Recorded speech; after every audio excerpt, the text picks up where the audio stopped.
So this was me in the summer of 2023.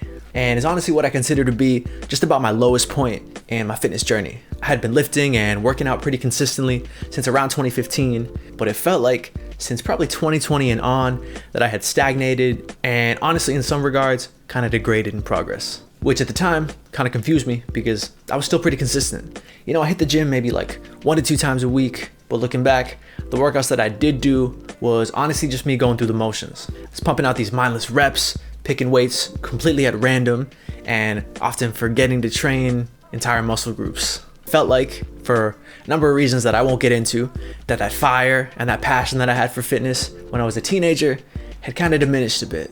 Basically, I was on complete autopilot. That was until I got my mojo back. In the middle of September of 2023, I suddenly started feeling the gym a lot more.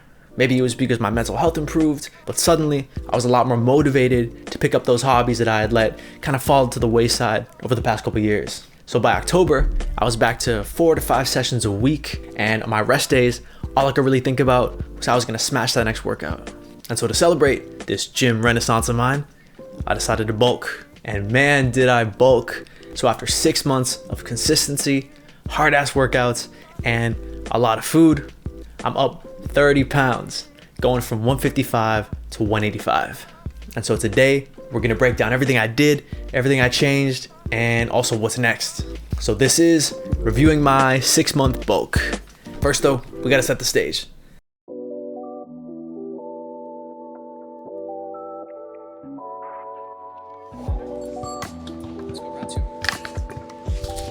Let's go round two, it's about to be better. All right. So our starting point is in the summer of 2023. I would say in terms of my lifting journey, this is just about my lowest point. Here's some of my starting stats. So I'm 5'8". At the time, I was 155 pounds, and my general strength standards were, in my opinion, not the best in terms of how long I had been lifting. So I could just hit a 225 squat pretty poorly, and with pretty bad depth also. Barely ever deadlifted, but found this one video of me hitting 235. We'll go with that. And I was dealing with this recurring shoulder injury that made it pretty tough to bench. And honestly, at that point, I hadn't benched for like a year and a half. But I would estimate probably like a 165 bench. Now for my workouts, I was training pretty inconsistently with little intensity and like no specificity at all. So what I did is I did full body workouts like every time I went to the gym. And I sort of tried to throw everything into one workout every time I went. And on top of that, I'd often skip muscle groups entirely, like forearms, like calves, and like hamstrings. Like at the time, hamstrings basically didn't exist to me. Never trained them at all. For the sets I did do, I would churn out these really awful like fluff and pump reps where there'd be almost no intensity, and as a result, there'd be like almost no stimulation to the actual muscle that I was targeting. Here's an example to show you what I mean. And on top of that, I wouldn't track my workouts at all. So I'd basically be guessing what weight I did last week, how many sets I did, how many reps I did, and even like what exercises I did. So in terms of progression, it was kind of a disaster. I had a hard time progressing on really any of my lifts. And to add even more to that, I was a bit of a minimalist when it came to selecting exercises, which is something I'm gonna talk about a little bit more in depth later. Basically, I would almost never train any sort of isolation movements. So a good example is like a bicep curl. Basically, I thought that the compound movements were enough to get me by and enough to adequately train like every muscle in my body. But as a result, I had very little development in my biceps, my triceps, shoulders, hamstrings, calves, and forearms. At one point, back in like 2019, my split, I remember this was literally 4 different exercises. That's what I did every single workout that I came to. I would squat, bench, overhead press, and do weighted pull-ups. Which, I mean, I'll admit, like as a complete beginner, fine, like that's cool. I feel like you'll build a lot of muscle from that. But for someone who's like 7 years in, or at the time like 4 to 5 years in, I feel like that's not the case. And it's definitely not optimal for training some of those neglected muscles that I talked about. So I was at this plateau. But to give my past self a little bit of credit, like I would admit that I was relatively fit. Like I look like a healthy, fit individual here. I feel like I was stronger than maybe 90% of like untrained individuals. But as a lifter, I feel like I had little to show for roughly like 7 years of training, of going to the gym. And 2020 really didn't help either.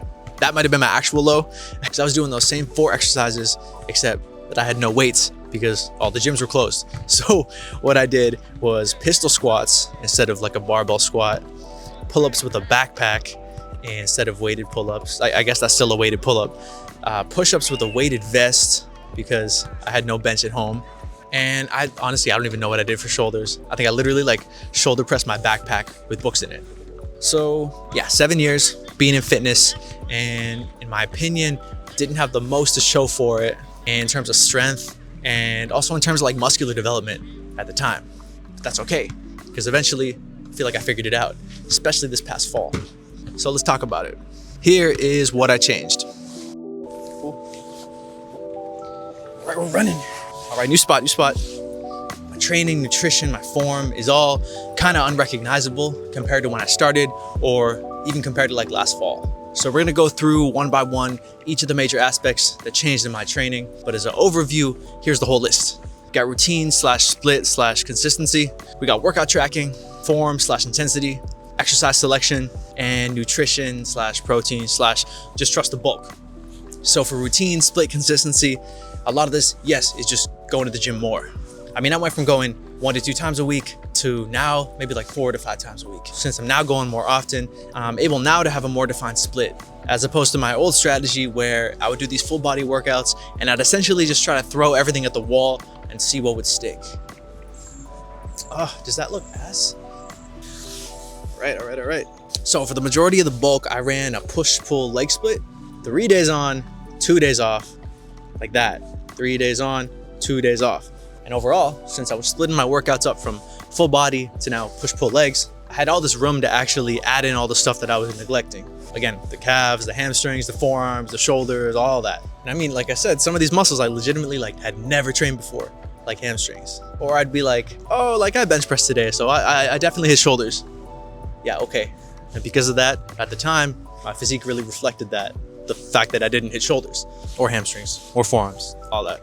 So yeah, just adding in more weekly workouts definitely helped a ton, but simultaneously it gave me a lot more room to expand my selection of exercises and expand what I was doing week to week.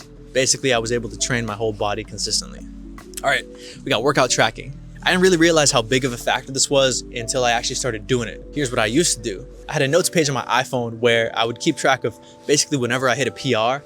And I would typically do this just for like the big compound movements. So if I hit like a bench PR, if I hit a squat PR, for example, you know, I wasn't tracking like, oh, I hit a tricep pushdown PR. Like I did not do that. So besides that small list of PRs, I basically had no information on what weights I did the week before, the session before, the month before. I had no sense of progression because I wasn't tracking anything. And as a result, my workouts were similarly unfocused. I'd pick a weight basically at random and I'd sort of like feel it out, you know? Auto-regulation is what it's called, and some people get great results from it. I am not one of those people. But workout tracking added this much needed structure and stability to my workouts, and I didn't have to struggle to remember what weight I hit in the session before. So what did I use? Did I just use like a notes app like before? No. So I looked around a bit and I settled on Heavy, which is completely free. It's a pretty simple app. It's nothing crazy. It just allows you to track all your sets, all your reps for all your workouts. And the cool thing is the next time you hit an exercise, it's actually gonna let you know what you hit the time before, which again is really cool for tracking that progression. And I also partially got it for like the social media integration aspect, because you can actually post your workouts from Heavy to like your different social media accounts like Instagram, Twitter, stuff like that. But yeah, before I started tracking my workouts, I found the idea of it to be kind of a nuisance. Yeah, but once you get into it, it's actually kind of addicting. Like being able to see your past workouts really helps put it all in perspective, and it makes your progression feel more tangible, you know? So I'd say give it a shot. All right, we got form and intensity. Used to think I had pretty good form on most exercises, when in reality, the way that I would execute just about any rep would be pretty atrocious. I don't really have many videos of me before last fall, but here's me attempting to recreate the type of form that I would use on like a tricep pushdown, for example. So as you can see, the tempo's way too fast. There's almost no tension being placed on the actual target muscle. And I'm basically pumping out these like half-ass reps with very little intensity. So over the past 6 months, I really dialed in my form. What I learned was that the eccentric part of the movement, the negative part of the movement, is the most hypertrophic, or in other words, it stimulates the most muscle growth. So basically, instead of letting the weight free fall, like if this were a tricep pushdown, letting it free fall like that, come back up with no control, what I would do is I'd control the movement on the way back down, or in this case, like on the way back up. So here is that same tricep pushdown with actual proper form, basically the form that's gonna induce the most muscle growth, or just obviously more muscle growth than the other video I showed you. Okay, so the other side of the equation is intensity, or basically how close you get to failure in a given set. So here's an example. So here I'm doing leg extensions, relatively close to failure, not true failure, but maybe like 1 to 2 reps in the tank. Basically training in this range, failure to, let's say, like 3 reps before failure is that zone that's gonna stimulate the most muscle growth. So these days I've been working within that range, basically the entire training block, and then progressively, as you go through the training block, getting closer and closer to that failure. Starting at 3, then going 2, 1, etc. as the weeks progress. And then you take like a deload for a week, you let the fatigue drop, and then you resume again. So then you start another mesocycle, another training block. But overall, the entire training block, except the deload, I'm still in that range. I'm still close to failure. All right, exercise selection. Man, I messed this one up for years. Back in the day, and honestly, like until last fall, I was a super big minimalist in the gym. I mentioned that in 2019, my workouts would be literally 4 exercises. There's a lot I'd say that's good about this. All the 4 exercises are compound movements, so they're gonna be hitting a lot of muscles at the same time. And I sort of cover like most of the body with those 4 exercises. Chest, shoulders, triceps, quads, glutes, back, thighs, kind of forearms to some degree. Key phrase being, to some degree. Because with those compound movements, there's a high likelihood that the bigger muscles, the muscles usually in your torso, are gonna take over. I was basically only hitting chest, lats, glutes, quads. The other muscles were getting some stimulation, but I would say that it wasn't adequate at all. So I was severely underdeveloped in my entire arm, shoulder, calves, and again, hamstrings, literally 0 hamstring work. That was one of the biggest things I changed. Like I started isolating big time. Man, actually I'm at the point now where I'm putting like extra emphasis on my arms. So these days, my workouts usually consist of like between 5 to 7 exercises. For example, if it's a push day, I would hit 2 chest exercises, 2 tricep exercises, and then 2 shoulder ones. And now I've been putting the tricep work and the shoulder work actually earlier in the workout so that I'm more fresh and I can actually target those with more intensity. All right, the last thing or last things that I changed was my nutrition / protein intake / just trusting the bulk, There were many years where I stopped myself from gaining weight. I was stuck in this zone of like 140 to like 155 pounds. And I weighed 140 coming out of high school, and then I weighed that same 140 coming out of college. So first and foremost, this bulk, I actually bulked. Since 2021, I'm up like 45 pounds, which is sick, which is awesome. And since fall of 2023, which sort of like when my gym renaissance started, when all this sort of started back up again, I'm up 30 pounds, which is much needed in my opinion. All right, so what did I do from a nutrition standpoint? Obviously I'm eating more, but specifically I've been focused on getting a lot more protein. Other than like the meat sources like chicken, turkey, fish, I've been going hard on dairy. I actually started drinking real milk again. I was drinking almond milk since maybe like 2010, 2011. So milk, cheeses, yogurts, all great ways of getting your protein in. Like for example, the yogurt bowl that I make with Greek yogurt, scoop of protein powder, and then a ton of like nuts, a ton of peanuts and almonds, I would estimate is probably, approaching like 50 grams of protein in one serving. And for someone like me, who is starting out at like 155, if we're aiming to get like 1 gram of protein per pound of body weight, you see that number tossed around, that's almost a third of what I need in a day. So like I said, don't sleep on dairy. And other than some like very rough estimates of what my protein intake would be in a day, I don't actively track calories, protein. Every once in a while, I might do it like 1 or 2 days every like couple months, just to kind of establish a baseline, just to see like, oh, like I'm at under 75 pounds, like how many calories would that be for me in a day? So I've really just been feeling it out, and then I've been using my body weight as a proxy for if I need to, eat more food, if I'm kind of on a good track right now, or if I would need to maybe like pump the brakes for a little bit. And I usually weigh myself every time I go to the gym, so 4 to 5 times a week. But even that I'd say is like a rough estimate, because I'm hitting the gym at different times in the day. Some days maybe like I had eaten more leading up to it.